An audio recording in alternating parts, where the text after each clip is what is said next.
People study point में आप सबको स्वागत है। और आज मैं दीर्घ उत्तरीय क्वेश्चन लेकर आया हूँ जो बहुत ही महत्वपूर्ण है एग्जाम पर्पज से। 5 नंबर में इसमें से एक क्वेश्चन ठीक से है कि आएगा, रट लो। चलो, कह रहा है पोषण किसे कहते हैं? जीव में होने वाली पोषण विधियों का उल्लेख कीजिए। तो कह रहा है वे सारी क्रियाएं जिनके द्वारा जीव जो है खाद्य पदार्थों को ग्रहण करते हैं वह क्या कहलाते हैं? पोषण कहते हैं। जटिल कार्बनिक आहार का एंजाइम की सहायता से वह सरल तत्वों में क्या करते हैं? बदल कर तथा उन कोशिकाओं की जो है आवेश को होना पोषण कहलाता है। ठीक है, पोषण जो है वह 4 प्रकार के होते हैं। कौन कौन होते हैं 4 प्रकार के पोषण? वो भी देख लीजिए। पोषण 4 प्रकार के होते हैं। देखिए, स्वपोषण होते हैं। ये जो है स्वपोषण कहते हैं किसे? वैसा जीव जो अपना भोजन खुद संश्लेषित करता है। खुद संश्लेषित कैसे कहें? CO2 प्रकाश संश्लेषण की प्रक्रिया द्वारा करेगा, उसे स्वपोषी कहेंगे हम लोग। नेक्स्ट क्वेश्चन है कि विषमपोषी। ठीक है, ये अपना भोजन जो है अन्य सतहों से ग्रहण करता है, उसे विषमपोषी कहते हैं। नेक्स्ट है मित्रजीवी। हम मित्रजीवी होगा। मित्रपोषी अर्थात वैसा जीव जो अपना शरीर मित्र जीवों के शरीर से भोजन ग्रहण करता है, वह मित्रजीवी पोषण कहलाता है। नेक्स्ट क्वेश्चन पे आते हैं। तो नेक्स्ट क्वेश्चन है हम लोगों का मित्रजीवी पोषण, परजीवी पोषण। वे परजीवी पोषण ये जो है अन्य जीवों से अपना भोजन तैयार करते हैं। ठीक है, आगे आते हैं। नेक्स्ट, प्रकाश संश्लेषण की प्रक्रिया बहुत इंपॉर्टेंट VVI क्वेश्चन है। VVI क्वेश्चन है, वेरी इंपॉर्टेंट क्वेश्चन है। कह रहा है कि प्रकाश संश्लेषण प्रक्रिया को संक्षेप में बताइए। तो प्रकाश संश्लेषण प्रक्रिया वे जिस प्रक्रिया द्वारा पौधे अपना भोजन तैयार करते हैं उस मूलभूत प्रक्रिया को प्रकाश संश्लेषण कहते हैं। उस मूलभूत प्रक्रिया को कहते हैं प्रकाश संश्लेषण कहते हैं। नेक्स्ट क्वेश्चन आते हैं। सूर्य के प्रकाश को उपस्थित करता है, प्रकाश संश्लेषण कहते हैं। सभी हरे पौधे पर हरित होता है और सूर्य के प्रकाश से अवशोषित करने की क्षमता भी रखता है। ठीक है, और सूर्य की गतिज ऊर्जा को प्रकाश संश्लेषण में सरल कार्बनिक अणु जैसे कार्बन डाइऑक्साइड हो गया और जल, कार्बन डाइऑक्साइड और जल की में क्या कहता है वो पदार्थ में क्या करता है? कोशिकाओं को में स्थिरीकरण करके क्या करता है वो ग्लूकोज में होता है। और पौधे इस क्रिया द्वारा जो है ना, इस क्रिया द्वारा सिर्फ ग्लूकोज का ही उत्पादन नहीं वरन सूर्य के प्रकाश की विकिरण ऊर्जा का भी पारिस्थितिकी रासायनिक ऊर्जा, ठीक है, रासायनिक ऊर्जा में करते हैं जो ग्लूकोज अणु में संचित रहती है, जो ग्लूकोज अणु में संचित रहती है। और क्या करते हैं? ग्लूकोज अणु में संचित रहती है। संपूर्ण रासायनिक समीकरण को हम लोग इस निम्नलिखित समीकरण से व्यक्त करते हैं। 6CO2 + 12H2O, 6CO2 + 12H2O, C6H12O6, C6H12O6 ये ग्लूकोज का रासायनिक सूत्र है। ये ग्लूकोज का रासायनिक सूत्र है। ठीक है, ये जो है ना ग्लूकोज का रासायनिक सूत्र है। ये ग्लूकोज का रासायनिक सूत्र है। ठीक है, इतना ये जल का हुआ H2O, CO2 कार्बन डाइऑक्साइड हुआ। ठीक है, चलिए नेक्स्ट क्वेश्चन है। उपयुक्त समीकरण से स्पष्ट है कि इस प्रक्रिया में ऑक्सीजन उत्पाद के रूप में मतलब जो पौधे द्वारा वायुमंडल में छोड़े जाते हैं। ठीक है, चलिए बहुत ही महत्वपूर्ण क्वेश्चन पे आ रहे हैं। वो VVI क्वेश्चन है। VVI क्वेश्चन है, एग्जाम पर्पस बहुत ही महत्वपूर्ण है। जल्दी शेयर कीजिए, कमेंट कीजिए और चैनल को सब्सक्राइब कीजिए ताकि आप लोगों को वैसा ही वीडियो मिलता रहेगा। एक प्रयोग द्वारा रखा है, बताइए कि प्रकाश संश्लेषण के लिए क्लोरोफिल की आवश्यकता होती है। बहुत ही महत्वपूर्ण क्वेश्चन आप लोगों के सामने आ गया है। इस चैनल को जल्दी सब्सक्राइब कीजिए। चलिए एक प्रयोग द्वारा हम लोग बताएंगे कि प्रकाश संश्लेषण के लिए CO2 क्या महत्वपूर्ण है।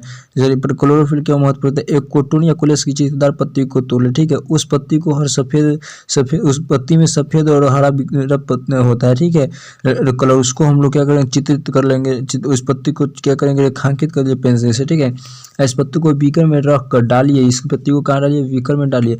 अब बीकर में डालने के पश्चात क्या कीजिए? उसके बाद क्या करिए? उबालिए उसको एल्कोहल या स्पीड में डालकर उबालिए। ठीक है, एल्कोहल या स्पीड वाले बीकर में डालकर उबालिए। और क्या कीजिए?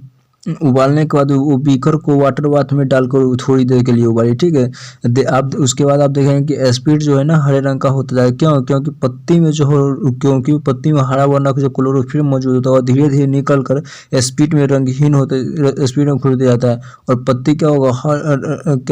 पत्ती क्या होगा? सफेद रंग के होते जाता है। ठीक है, पत्ती क्या तो होता जाएगा? सफेद रंग का होते जाता है। इससे आपको यह पता चलेगा कि पत्ती सफ़ेद रंग का होता जाता है अच्छी तरह से।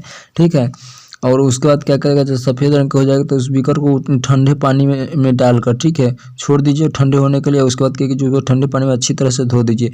और धोने के बाद क्या कीजिएगा, उसे पेट्री डिश में डालकर उस पर आयोडीन की कुछ बूंदे डालिए, ठीक है। इससे आप पाते क्या है कि पत्ती का वह हरी भाग, ये जो चित्ती वाला हरा भाग था वह गाढ़ा नीले रंग का होता है, परंतु पत्ती का वह जो भाग जो सफ़ेद रंग का होता है, सफ़ेद चित्ती वाला भाग होता है, वह क्या होता है, उस पर कोई असर, वह नीला रंग का नहीं होता है। इसका अर्थ यह हुआ कि सफ़ेद भाग पर आयोडीन का कोई असर नहीं हुआ।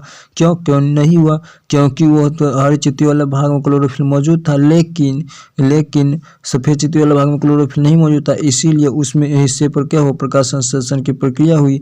लेकिन सफ़ेद और मंड का भी निर्माण हुआ, लेकिन सफ़ेद वाले पर कोई प्रभाव नहीं पड़ा, क्योंकि उसमें मंड का निर्माण नहीं बना, क्योंकि उसमें क्लोरोफिल भी उपस्थित नहीं था, ठीक है, क्लोरोफिल उपस्थित नहीं था, इसलिए उस भाग में न तो प्रकाश संश्लेषण की प्रक्रिया हुई, न ही मंड या स्टार्च का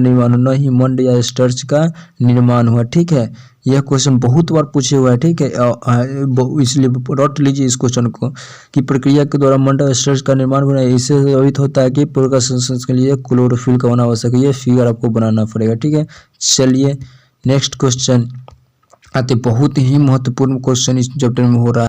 चलिए VVI क्वेश्चन है, प्रकाश संश्लेषण के लिए CO2 क्यों आवश्यक है, ऐसे साबित करने के लिए कड़ा, प्रयोग करने के लिए कड़ा। चलिए हम लोग एक चित्र करेंगे, उस चित्र उस प्रकाश संश्लेषण की प्रक्रिया को कार्बन डाइऑक्साइड की आवश्यकता होती है। जैसे प्रयोग हम लोग करके देखते, देखिए एक गमले में लगा पौधे को लेंगे, जिसे उस कुछ समय तक अंधेरे में रख दीजिए, ठीक है, कुछ समय तक अंधेरे में रख दीजिए, जब तक उसमें उपस्थित स्टार्च न कर लिया जाए, जब उसमें जो उपस्थित स्टार्च होगा उसको हम लोग न प्राप्त कर ले तब तक, ठीक है, उपयोग न कर ले। और क्या करेंगे, चौड़े मुंह वाले एक बोतल लेंगे, बोतल के ऐसे बीचों बीच काट देंगे, इसमें पत्ती को डाल देंगे, इस प्रकार से पत्ती को डालेंगे, ठीक है।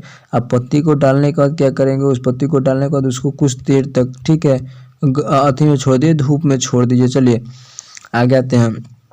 आगे इसमें क्या लेंगे, KOH कॉस्टिक पोटास का घोल लेंगे, और क्या करेंगे, उस उपयुक्त पौधे को एक पट्टी पे क्या करेंगे, तोड़ लेंगे, एक पत्ती को तोड़ कर डाल देंगे, और इसमें बोतल में फटी हुई कॉर्क द्वारा इस प्रकार रखे कि वही बताया ना, बोतल को इस प्रकार काट के उसमें पत्ती को डाल दीजिए, ठीक है, डाल दीजिए। आधा भाग बाहर होना चाहिए, और आधा क्या होना चाहिए, इस प्रकार डाला कि आधी पत्ती के बाहर हो और उससे के आधी पत्ती अंदर हो, ठीक है। इस उपकरण में वायु रुद्ध करे, अर्थात वायु में उसमें प्रवेश न करे, इस प्रकार कह रहा है क्वेश्चन करने के लिए, ठीक है। वायु रुद्ध करेंगे और क्या करेंगे, उस कुछ समय तक प्रकाश में रखें, कुछ समय तक प्रकाश में रखेंगे, इस पत्ती में क्या करेंगे, बोतल से बाहर निकालेंगे। उसके बाद क्या करेंगे, बोतल से बाहर निकालकर जब इस अल्कोहल में डालकर उबालेंगे तो क्लोरोफिल समाप्त हो जाएगा, अल्कोहल में डालकर उबालेंगे तो क्लोरोफिल समाप्त हो जाएगा। अब इस पत्ती में पेट्री डिश में डालेंगे, उस पत्ती को क्या करेंगे, पेट्री डिश में डालेंगे, और उस पर कुछ आयोडीन के बूंद को 2 डालेंगे, ठीक है। अब पत्ती का वह भाग जो बाहर था वह नीला रंग का हो जाता है, लेकिन पत्ती का वह भाग जो बोतल के अंदर था वह नीला रंग का नहीं होता है। वह भाग क्या है, नीला रंग का नहीं होता है, उसके अंदर वाला भाग नहीं होता है, और उस भाग में नीला रंग का नहीं होता है, क्योंकि उसमें CO2 की क्या हो, बोतल के अंदर वाला भाग नीला रंग का नहीं होता है, अनुपस्थित होता है। इसलिए इससे साबित होता है कि प्रकाश संश्लेषण के लिए CO2 का होना आवश्यक है, CO2 का होना आवश्यक। बहुत ही इंपॉर्टेंट क्वेश्चन VVI क्वेश्चन है, याद कर लीजिए। याद नहीं हो रहा तो 5 बार लिखिए इस क्वेश्चन को, 5 बार न लिखिएगा तो 5 बार वीडियो को देख लीजिए, याद पक्का हो जाएगा, या कन्फर्म एग्जाम में आ सकता है क्वेश्चन। नेक्स्ट पे आते हैं। नेक्स्ट क्वेश्चन है, अमीबा का जो भोजन क्या है, अमीबा के पोषण का वर्णन करने के लिए। तो अमीबा का जो है स्वपोषी विधि द्वारा जो अपना भोजन तैयार करता है, किस विधि से, स्वपोषी द्वारा। यह एक सर्वाहारी जंतु होता है जिसका भोजन जल में तैरते हुए जीवाणु शैवाल, डाइमट इत्यादि के सूक्ष्म जीवों के रूप में होता है, ठीक है। इन सूक्ष्म जीवों में को निगलने में जो विधि अपनाते हैं, वह जो विधि उसको निगलने में अपनाता है, उसे हम लोग क्या कहते हैं, फैगोसाइटोसिस कहते हैं। क्या कहते हैं, फैगोसाइटोसिस कहते हैं। यह अपने भोजन जो शरीर के किसी भी अंग से कूटपाद के द्वारा ग्रहण कर सकते हैं, किसी भी अंग से क्या कर सकते हैं, कूटपाद के द्वारा ग्रहण कर सकते हैं। पोषण LF विधि में निम्नलिखित प्रकार के चरणों में होता है, ठीक है। जैसे इतना ही लिख दीजिएगा, आपका आंसर करेक्ट हो जाएगा। 2 नंबर में ही पूछेगा क्वेश्चन, बहुत ही महत्वपूर्ण है, ज़्यादा करने की इसमें ज़रूरत नहीं है। वह क्या करता है, जाएगा और वो कूटपात को चारों बगल से घेर लेता है, ऐसे अमीबा घेर लेता है चारों बगल से, ठीक है। और शरीर के किसी भी अंग से वो अपना भोजन को ग्रहण कर लेगा अमीबा, ठीक है। चलिए नेक्स्ट क्वेश्चन पे आते, बहुत ही इंपॉर्टेंट क्वेश्चन।